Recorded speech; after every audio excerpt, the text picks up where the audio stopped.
comment solutionner les problèmes d'allergie et intolérance alimentaire. Les intolérances alimentaires, on les a de plus en plus avec des aliments qui sont depuis longue date dans l'alimentation de l'être humain. Et comment les soigner? On retrouve des recettes de tout et n'importe quoi, on arrête tous les aliments et puis les allergies elles continuent. Alors qu'est-ce qu'on peut faire selon l'Ayurveda? Je suis Rita de la chaîne Ayurnatur, la chaîne où je vous partage des informations en naturopathie et Ayurveda. Et aujourd'hui je vais vous parler de ces questions des allergies alimentaires plus avec la perspective ayurvédique parce que dans ma pratique clinique je trouve que c'est ça qui marche. Je vous invite à vous abonner à ma chaîne, à liker cette vidéo et c'est parti.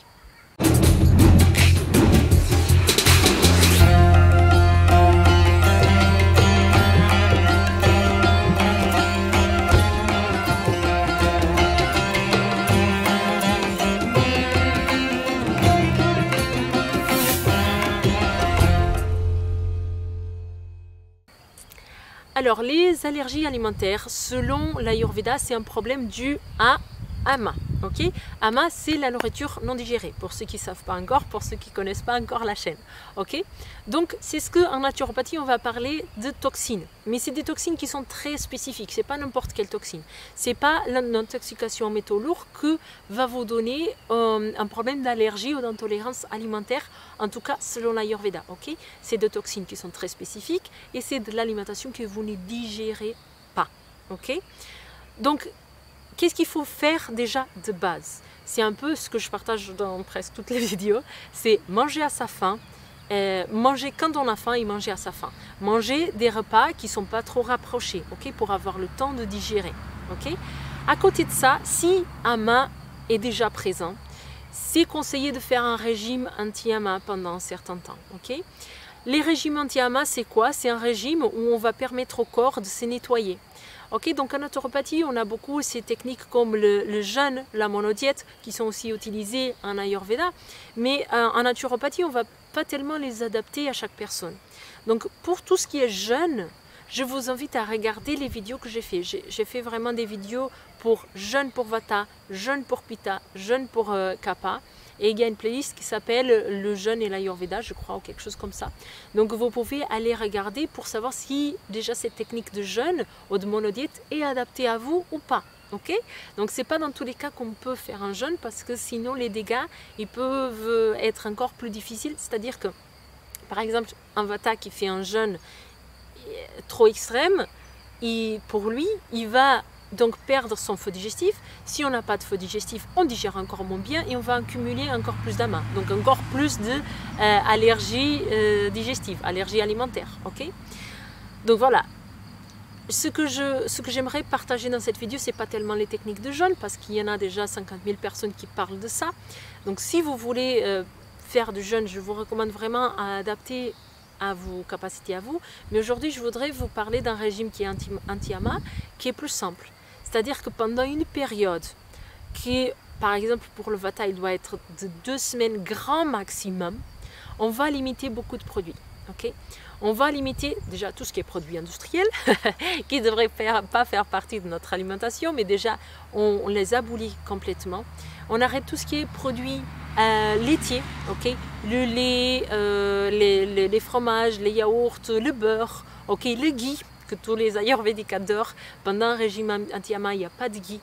On limite aussi tout ce qui est huile. Okay? Et donc là, encore une fois, on doit voir par rapport à notre constitution. Donc si on est très vata, très asséché, il ne faut pas éliminer l'huile complètement, même pendant un régime anti-ama, parce que sinon le risque c'est qu'on maigrisse trop, qu'on perde trop nos tissus. Okay? Et donc là, pour récupérer, c'est compliqué aussi. Okay? Donc si le Vata, Pitta et Kapha ça ne vous parle pas, je vous invite à faire le quiz ayurvédique qui est dans le descriptif de la vidéo. Et là, comme ça, vous comprendrez un petit peu mieux qu'est-ce que vous pouvez faire. Okay? Donc on va éliminer ça. On va éliminer aussi tout ce qui est oléagineux parce que c'est gras et que c'est difficile à digérer. On va éliminer bien sûr tous les produits animaux. Donc que ce soit la viande, le poisson, les œufs, mais aussi par exemple le miel, tout ce qui est produit qui vient des abeilles. En gros, c'est un régime vegan qu'on va faire quand on fait un régime anti-ama. Okay? On peut utiliser certaines épices comme les épices digestives comme la cardamone, le fenouil, mais on va limiter un petit peu les épices fortes aussi pour justement calmer, limiter. Donc qu'est-ce qu'on doit manger pendant un régime anti-amas? En gros, on doit manger des céréales complètes si possible et des légumes cuits. On va éviter aussi les crudités, on va éviter aussi les légumineuses pendant un régime anti-amas. Tous ces aliments, c'est pas parce qu'ils sont mauvais, c'est que ces aliments, s'ils sont consommés dans un cadre trop quotidien, on risque donc justement d'avoir une création d'amas. Et donc pendant un régime anti-amas, on va juste les limiter. Ok? Et voilà. Ah, et pas d'eau froide. Ça, c'est une chose que je dis pas assez souvent dans ma chaîne parce que ça me vient pas à l'esprit, parce que moi, je bois pas d'eau froide du tout. J'ai jamais eu cet élan. Mais il y a beaucoup de personnes, surtout les personnes qui ont une constitution pitta, elles ont tendance à boire de l'eau froide, gelée. Et ça tue le faux digestif. Donc si on tue le faux digestif, après on ne digère pas. Et après on génère amas. Et après on génère des maladies parce qu'on a créé amas. Une de ces maladies, c'est les intolérances alimentaires. Ok? Qu'est-ce qu'on doit faire quand on fait un régime anti-amas? Il faut le faire progressivement. C'est-à-dire qu'on n'arrête pas tout du jour au lendemain. Et puis on reprend aussi progressivement. La règle, c'est écouter sa faim. C'est manger à votre faim. Si vous attendez la sensation de faim pour manger, et si vous mangez à votre faim, là, normalement, il n'y a pas de souci. Amas, il ne se crée pas. Ok? Mais si vous créez, ni que ce soit une goutte de amas à chaque repas, si vous faites 3 repas par jour, au bout d'un jour, vous avez déjà 3 gouttes, au bout d'une semaine, vous en avez plus, après au bout d'un mois et au bout des années, vous avez quand même de l'amas. Et c'est cette nourriture non digérée qui va rester dans le corps et qui va créer des toxines.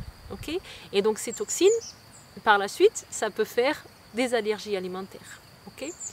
Alors maintenant, je voudrais aussi vous partager des aliments qui peuvent favoriser aussi ce fait d'enlever amas. En fait, il faut racler le amas qui est bien présent. Donc on va avoir besoin de tout ce qui est amer, que ce soit en termes d'alimentation, que ce soit sous forme de plantes. Donc il y a des plantes qui vont avoir une action anti-amas parce qu'elles sont justement amères. Okay?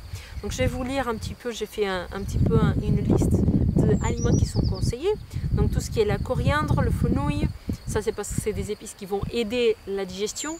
Donc comme elles aident la digestion, le feu digestif, ça va, plus le feu digestif il travaille bien, plus amas il part. Vous voyez, c'est ça la logique. Des céréales complètes, je vous ai déjà dit, l'amarante, l'orge, le kamut.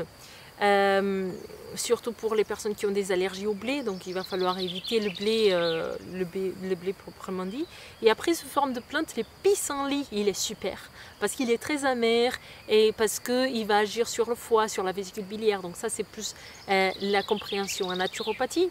Mais en Ayurveda, on le comprend aussi parce que le foie, il est le moulastana du pitta. Donc en gros, la réponse, que ce soit en naturopathie ou en Ayurveda, c'est la même. C'est que ces plantes, elles sont amères et elles vont agir du coup sur cet amas et l'enlever. Okay? Plus précisément au niveau du foie, mais sur toutes les voies digestives.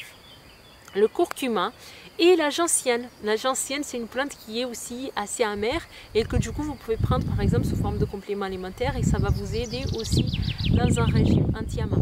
Donc que ce soit sous forme d'infusion, de teinture mère, bon, normalement quand on fait un régime anti-amas, c'est plus sous forme d'infusion qu'on va l'utiliser. Et le pissenlit, bah, là par exemple, lorsque je fais cette vidéo, on est en pleine campagne, c'est la saison, il y a plein de pissenlits, donc on le recueille et on le mange en salade. Ça c'est aussi possible. Okay? Mais après, vous pouvez aussi le prendre sous forme de plantes séchées, faire des infusions, etc., etc. Donc voilà ce que je voulais partager avec vous aujourd'hui. Si vous ne savez pas quelle est votre constitution de base, s'il vous plaît, faites le quiz ayurvédique qui est dans le descriptif de la vidéo. Je vous demande de liker cette vidéo si vous l'avez aimée, de mettre un commentaire si vous avez des questions ou si vous avez juste des observations parce que ça aide beaucoup la chaîne. Et voilà, et à vous abonner si ce n'est pas encore fait et à cliquer sur la petite cloche qui est à droite pour recevoir les notifications lorsqu'on a des nouvelles vidéos. Je vous souhaite une bonne journée.